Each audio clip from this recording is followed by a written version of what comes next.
Hello दोस्तों, मैं संदीप आप सबका अपने YouTube चैनल ज्ञान आर्वल में स्वागत करता हूं दोस्तों। तो आज हम लेके आए हैं संविधान का ये तीसरा सेट हो जाएगा हमारा दोस्तों। ठीक है, जैसे कि आपको पता होगा हमने एक क्वेश्चन से शुरू किया था। पहले सेट में हमने कितने देखे थे, 1 से 50 तक देखा था क्वेश्चन।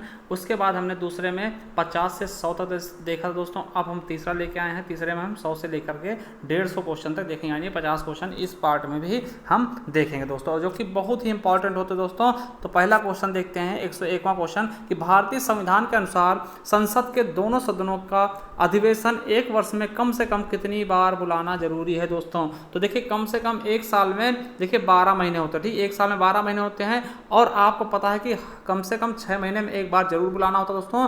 देखिए, 6 महीने में एक बार बुला लेगा, फिर 6 महीने में एक बार बुला लेगा, मतलब कम से कम कितनी बार, 2 बार तो बुलाना ही बुलाना होता है दोस्तों। तो कितनी बार, 2 बार दोस्तों। तो हमारा सही ऑप्शन क्या हो जाएगा दोस्तों, सी नंबर, बिल्कुल राइट। चलिए अगला क्वेश्चन है, संसद के किसी सदन के 2 सत्रों के बीच, 2 सत्रों है दोस्तों ये, ठीक है, 2 सत्रों के बीच अंतराल किससे अधिक नहीं होना चाहिए दोस्तों। तो आप अभी हमने बताया क्या कि कम से कम साल में 2 बार बुलाना, यानी कि एक सत्र के बीच के अंतराल सबसे अधिक कितना, इससे अधिक नहीं होना चाहिए। तो कम से कम 6 महीने, देखिए साल में 2 बार बुलाना, तो आप 6 महीने का एक अंतराल कर सकते हैं ना, कम से कम 6 महीने का अंतराल कर, सबसे ज़्यादा 6 महीने का अंतराल कर सकते हैं 2 बैठकों के बीच में। ठीक दोस्तों, चलिए अगला क्वेश्चन है कि निम्न में से कौन सा संसद से संबंधित नहीं है दोस्तों।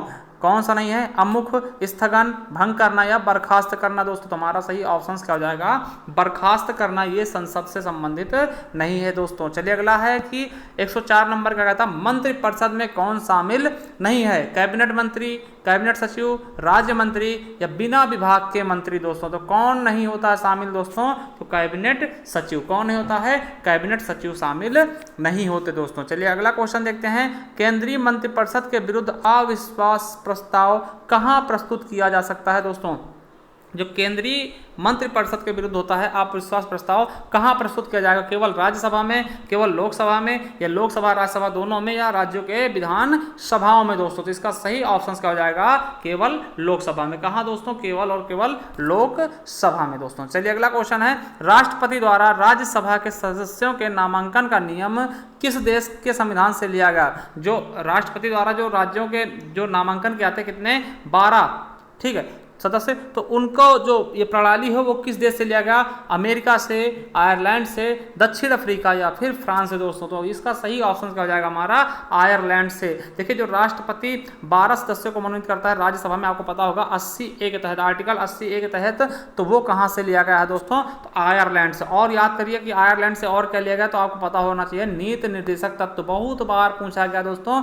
नीति निर्देशक तत्व राज्य के 36 से लेकर के 51 तक, आर्टिकल 36 से लेकर के 51 तक दोस्तों। तो ये कहां से लिए गए, ये भी आयरलैंड से ही लिए गए दोस्तों। ठीक, अब बात करते हैं अफ्रीका की। तो अफ्रीका से संविधान संशोधन की प्रक्रिया ली गई दोस्तों। ठीक है, चलिए अगला है, राज्यसभा का कार्यकाल जो मूल संविधान में, देखिए जो मूल संविधान के अंतर्गत 5 वर्ष था, उसे 42वें संशोधन द्वारा बढ़ाकर कितना कर दिया गया दोस्तों। देखिए, पहले आपको पता था जब मूल संविधान में राज्यसभा का कार्यकाल था वो कितना था दोस्तों, 5 वर्ष का था। ठीक, कितने का था, 5 वर्ष का था। मगर अब कितना है दोस्तों, तो अब आपके पास दिमाग होना चाहिए कितना है, अब 6 वर्ष है वर्तमान में। अगर कोई पूछता है कि राज्यसभा का कार्यकाल कितना है, ठीक है, तो राज्यसभा का कोई कार्यकाल नहीं होता, उनके जो सदस्य होते हैं उनका 6 साल का कार्यकाल होता है दोस्तों, और वो हर 2 साल में रिटायरमेंट होते रहते हैं दोस्तों। ठीक है, और राज्यसभा का स्थगित नहीं किया जा सकता दोस्तों, ये स्थायी सदन है दोस्तों, याद रखेंगे, राज्यसभा को स्थगित नहीं किया जाता। आर्टिकल 80 में इसके बारे में बताया गया। तो कितने वर्ष कर दिया गया था दोस्तों, 42वां संविधान संशोधन द्वारा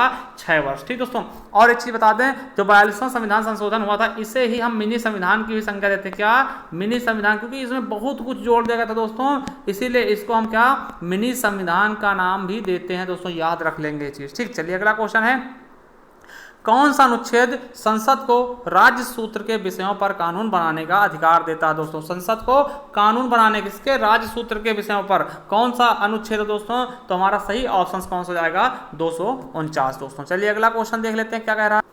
अगला क्वेश्चन है, गैर धन विधेयक के संसद के हर सदन में कितने वाचन होते हैं दोस्तों। तो कितने वाचन होते हैं दोस्तों, तो हमारा 109 का सही ऑप्शन क्या हो जाएगा, 3। कितने? 3। चलिए अगला क्वेश्चन है, भारतीय संविधान द्वारा विश्व संसदीय प्रणालियों में कौन सा अभिनव चर्चा प्रक्रिया संविष्ट की गई है? तो कौन सा? प्रश्नकाल, शून्यकाल, संकल्प या फिर राष्ट्रपति का भाषण दोस्तों। तो हमारा सही ऑप्शन क्या हो जाएगा? शून्यकाल दोस्तों। ठीक, कौन सा? शून्यकाल। चलिए अगला क्वेश्चन है, संसद सदस्य संसद में अपनी सदस्यता गवा देगा यदि सत्र में निरंतर कितने दिन अनुपस्थित रहेगा दोस्तों। तो कितने दिन वो, देखिए संसद में मान लिया आपको मनोनीत किया गया या फिर आप किसी भी तरीके से आए हो, ठीक दोस्तों, जीत कर आए हो, तो आपको कम से कम कितने दिन से ज्यादा आप अब्सेंट रह सकते, संसद में आपको जाना ही पड़ेगा। तो कितने दिन अगर लगातार नहीं गए तो आप वहां से मतलब अनुपस्थित के आधार पर आपकी सदस्यता मतलब रद्द की जा सकती है दोस्तों। तो कितने दिन? तो ये क्वेश्चन आपके लिए स्टार लगा लेना, इंपॉर्टेंट है। कम से कम 60 दिन। देखिए आप अगर मान लिया कि लगातार 60 दिन आप संसद नहीं गए दोस्तों, ठीक है, तो आपकी सदस्यता क्या हो सकती है? रद्द हो सकती है दोस्तों। तो ये चीज आप लोग याद रखना अगर ये सांसद के लिए, ठीक दोस्तों। चलिए, जो सदस्य होते हैं, संसद के सदस्य होते हैं यानी सांसद होते हैं दोस्तों, चाहे लोकसभा का हो चाहे राज्यसभा का, अगर लगातार 60 दिन है, तो जैसे कि आपको पता होगा सचिन तेंदुलकर के ऊपर क्या हुआ था, एक बार उंगलियां उठाई गई थी क्योंकि सचिन तेंदुलकर क्या थे, 60 दिन से ज्यादा अब्सेंट थे दोस्तों। ठीक, चलिए अगला क्वेश्चन देखते हैं, राष्ट्रपति कोष का अभिरक्षक कौन सा अंग है? राष्ट्रपति जो कोष होता है, इसमें धन होता है दोस्तों, उसका अभिरक्षक कौन था, उसकी रक्षा करने वाला कौन था दोस्तों? इसके बारे में बताया, कार्यपालिका, न्यायपालिका, संसद या सिविल कर्मचारी दोस्तों। तो इसका सही ऑप्शन क्या हो जाएगा? संसद दोस्तों। चलिए, संसद किस में होता है? अगर पूछ ले संसद किस आर्टिकल में दोस्तों, तो संसद किस में है? 79 में, आर्टिकल अनुच्छेद 79 में। और राज्यसभा किस में है दोस्तों? 80 में है। और लोकसभा किस में है? 81 में। तो 79, 80, 81 सरला, ठीक, सरला, सा से संसद, रा से राज्यसभा और ला से लोकसभा। चलिए अगला क्वेश्चन है, हाउस ऑफ द पीपुल को लोकसभा का नाम किस वर्ष दिया गया था दोस्तों? तो हाउस ऑफ द पीपुल को लोकसभा का नाम कब दिया गया दोस्तों, यह आपको बताना है दोस्तों। तो इसका सही ऑप्शन कौन सा जाएगा? हमारा 113 का ए नंबर, 1954 में। चलिए अगला क्वेश्चन है, लोकसभा आयोजित करने के लिए अपेक्षित गण पूर्ति कोरम क्या है? तो कम से कम 1/10 है ना, 1/10 दोस्तों, 1/10 हिस्सा। ठीक दोस्तों, तो हमारा सही ऑप्शन का जाएगा सी नंबर। चलिए अगला क्वेश्चन है, भारत का प्रधानमंत्री बनने के लिए अपेक्षित न्यूनतम आयु क्या होनी चाहिए दोस्तों? मतलब कितनी न्यूनतम आयु क्या होनी चाहिए दोस्तों? तो वो आपको बताना। देखिए न्यूनतम क्या होनी चाहिए? 25 वर्ष। क्यों? देखिए क्योंकि आपको पता है कि लोकसभा के सदस्य कितने हैं? 25 वर्ष में, और राज्यसभा 30 वर्ष में। ठीक दोस्तों, तो अगर वो लोकसभा से आता तो कितने? 25 वर्ष में बन जाएगा दोस्तों। ठीक है, अब देखिए 35 वर्ष क्या होता है? राष्ट्रपति और राज्यपाल की आयु। ठीक, याद रखेंगे, राष्ट्रपति और राज्यपाल की आयु के लिए 35 साल दोस्तों। तो 21 वर्ष क्या होता है दोस्तों?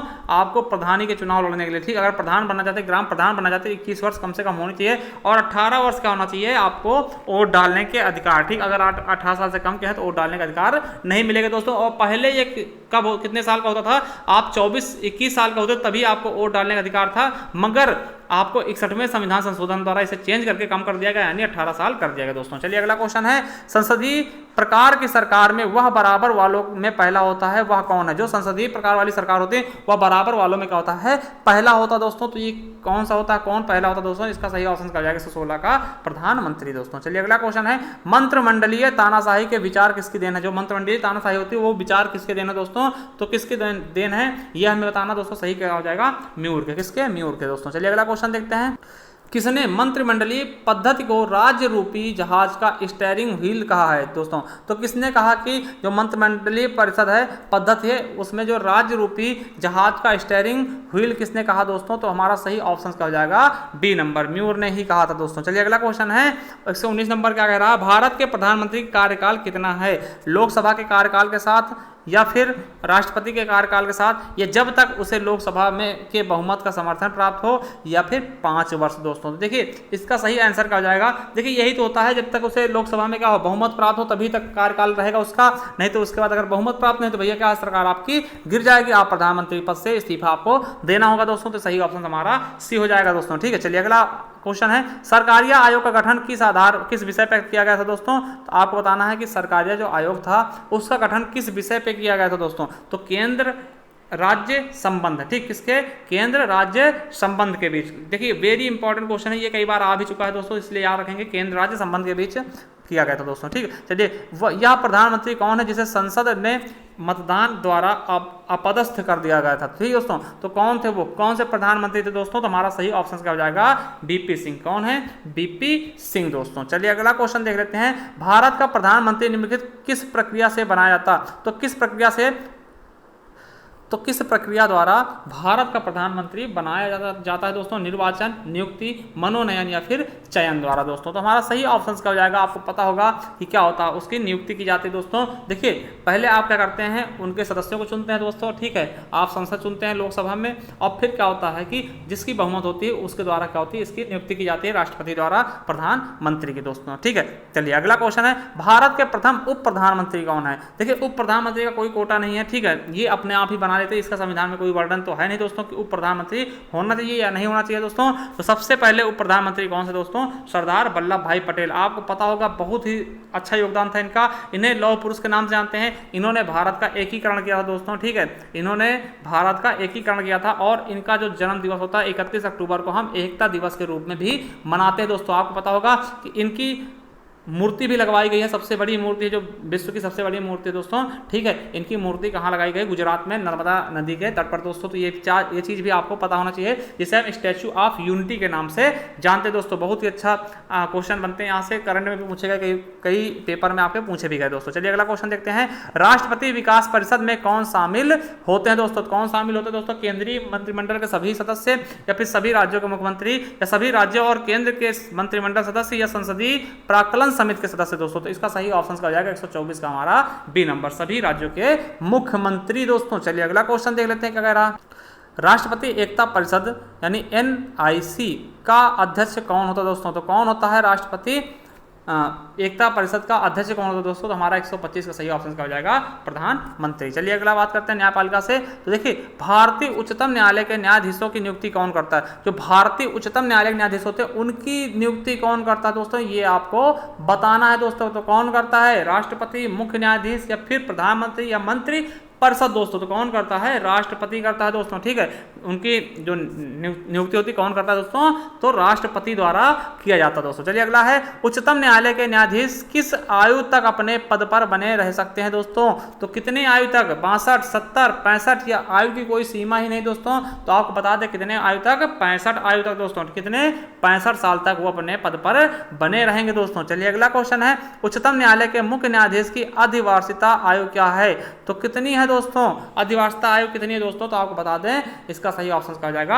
65 साल। मतलब सबसे ज्यादा आयु कितने समय तक रह सकते हैं दोस्तों? तो 65 साल तक। चलिए अगला क्वेश्चन है, भारतीय संविधान का अंतिम व्याख्याता कौन है? तो अंतिम व्याख्याता कौन करता है दोस्तों? तो कौन है? हमारा सही ऑप्शन क्या हो जाएगा? 29 का डी नंबर, सर्वोच्च न्यायालय दोस्तों, ठीक। सर्वोच्च न्यायालय क्या होता है? ये अपना निर्णय सुनाता है दोस्तों, ठीक है। चलिए अगला क्वेश्चन देख लेते हैं दोस्तों, भारतीय संविधान का अभिरक्षक कौन है? वेरी वेरी इंपॉर्टेंट दोस्तों, ये पूछता है भारतीय संविधान का गार्जियन अभिरक्षक कौन दोस्तों? तो भारत का राष्ट्रपति, भारत का मुख्य न्यायाधीश, या भारत का प्रधानमंत्री, या राज्यसभा का अध्यक्ष दोस्तों। तो हमारा सही ऑप्शन क्या हो जाएगा? 130 का बी। जो न्यायाधीश होता है दोस्तों, ये क्या होता है? अभिरक्षक होता है, इसकी रक्षा करता है दोस्तों। मान लिया आपने किसी चीज का हनन कर दिया दोस्तों, तो न्यायाधीश क्या करेगा? सजा सुनाएगा उसके लिए, ठीक दोस्तों। चलिए अगला क्वेश्चन है, भारत के उच्चतम न्यायालय की केंद्र और राज्यों के बीच विवाद का निपटारा करने की शक्ति किसके अंतर्गत आती दोस्तों? जब अगर केंद्र और राज्य, मान लिया कि केंद्र चाह रहा कि आप हमारी योजना को राज्य में लागू करो, राज्य उसको नहीं लागू कर रहे हैं, फिर और किसी प्रकार के विवाद हो जाते हैं केंद्र सरकार में और राज्य सरकार में, तो इसका निपटारा कौन करेगा दोस्तों?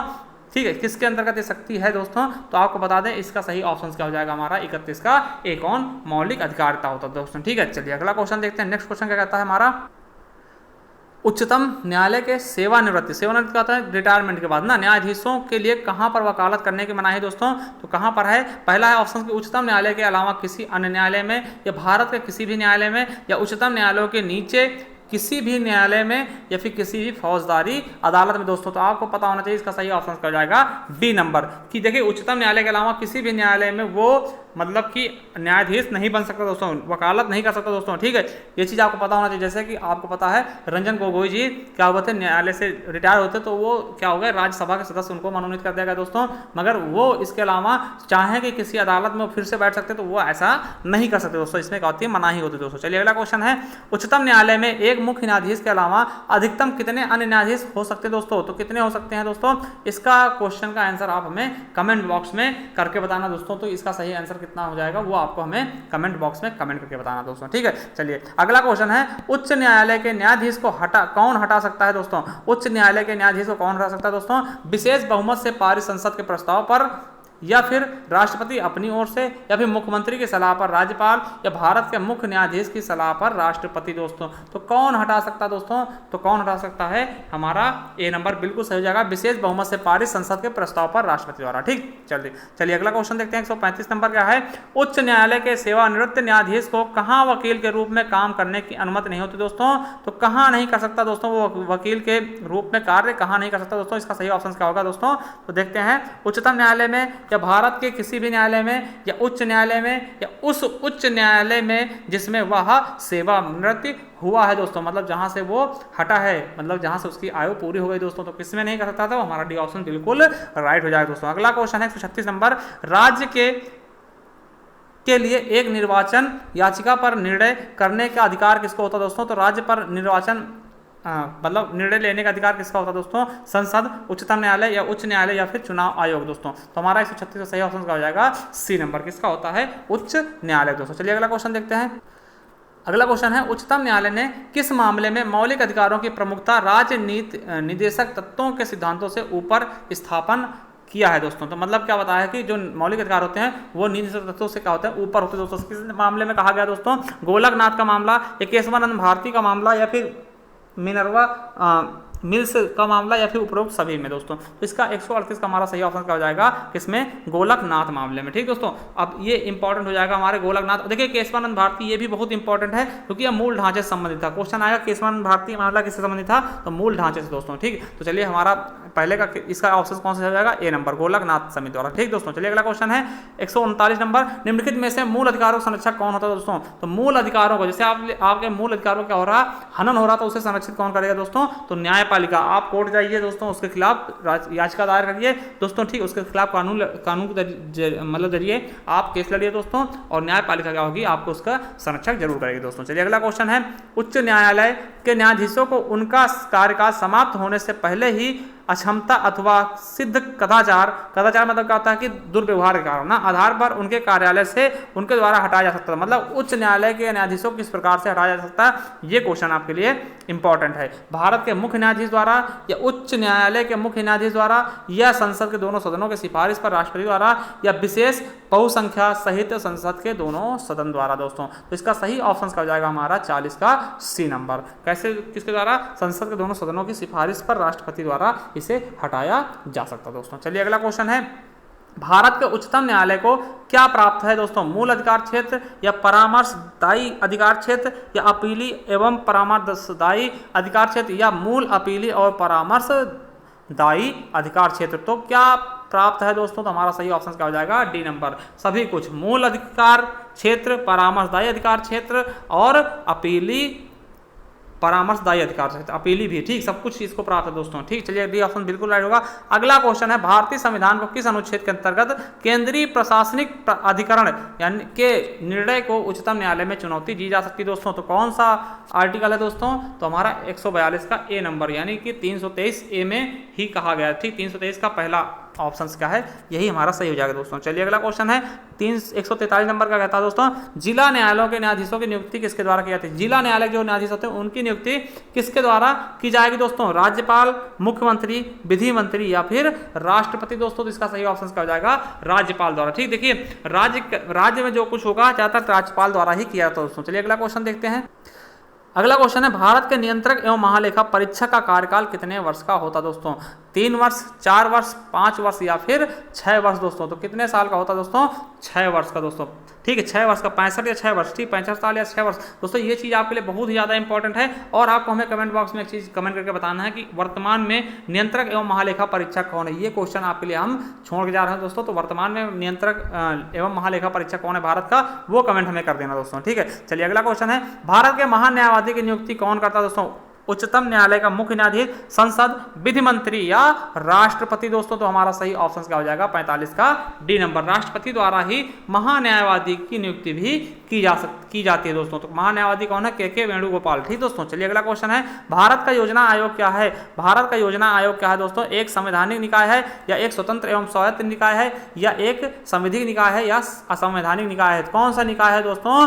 भारत का योजना आयोग। योजना आयोग का अध्यक्ष कौन होता है? प्रधानमंत्री होता है दोस्तों। तो हमारा 146 का सही ऑप्शन क्या हो जाएगा? एक असंवैधानिक निकाय है दोस्तों। चलिए अगला क्वेश्चन है, संघ लोक सेवा आयोग के सदस्यों के पद का कार्यकाल कितने वर्ष का होता दोस्तों? तो कितने वर्ष का होता दोस्तों? 3 वर्ष या 58 वर्ष की आयु प्राप्त करने तक, या 5 वर्ष या 60 वर्ष, ठीक है, या 6 वर्ष या 65 वर्ष की आयु, या फिर 6 वर्ष दोस्तों। तो हमारा 147 का सही ऑप्शन क्या हो जाएगा? C number. कितना?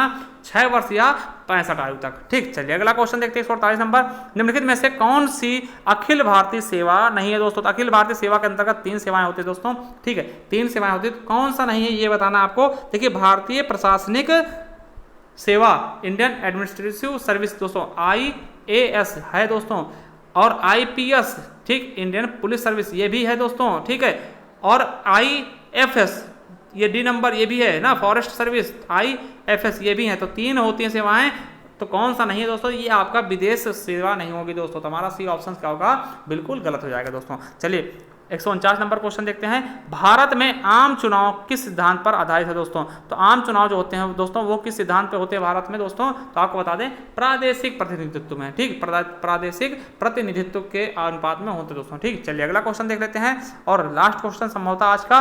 ठीक दोस्तों, अब लास्ट क्वेश्चन क्या है? भारतीय संविधान का कौन सा अनुच्छेद निर्वाचन आयोग से संबंधित दोस्तों? तो कौन सा अनुच्छेद निर्वाचन आयोग से संबंधित है? तो 324 दोस्तों, 324 क्या है आपके निर्वाचन आयोग से संबंधित है दोस्तों। ठीक है, चलिए देखिए, आपको बता दें कि आप किसी भी तरह की तैयारी कर रहे हैं तो आप हमारे चैनल को सब्सक्राइब कर ले दोस्तों। जैसे UPSI, UPP, jail warden, fireman, ठीक है, UP टेट, सी टेट, लेखपाल, SSC GD, वीडियो या फिर अदर कोई भी एग्जाम, ठीक दोस्तों। और देखिए, अगर आपको और वीडियो चाहिए आप हमारे प्लेलिस्ट पे जाएंगे दोस्तों। जैसे कि आपको RO ARO का चाहिए, ठीक, RO ARO जो UPPSC के पेपर होते हैं वो, उसके लिए हमने अलग से फोल्डर बनाया, वहां पर जाकर। और सबसे इंपॉर्टेंट आपके लिए है, अगर आपके भैया हिंदी कमजोर है तो आप कहीं मत जाइए, आप हमारे साथ जुड़ जाइए और जाइए संपूर्ण हिंदी प्लेलिस्ट पे। संपूर्ण हिंदी 2020 न्यू बैच नाम का प्लेलिस्ट आपको हमारे इसमें मिल जाएगा, वहां पर जाइए, आप आराम से पढ़िए दोस्तों। बहुत ही अच्छे से आपको एक तरीके से हमने पढ़ाया है और एक सिले से हम पूरा हिंदी कवर करेंगे दोस्तों। ठीक है, इसमें लगभग आज 67 के लमसम वीडियो हो गए हैं और ये बढ़ती रहेगी संख्या दोस्तों। चलिए यहाँ पर जाइए, और फायरमैन घुड़सवार की अगर तैयारी कर रहे हैं तो आप यहाँ पर जाकर के देख सकते हैं वीडियो इसके।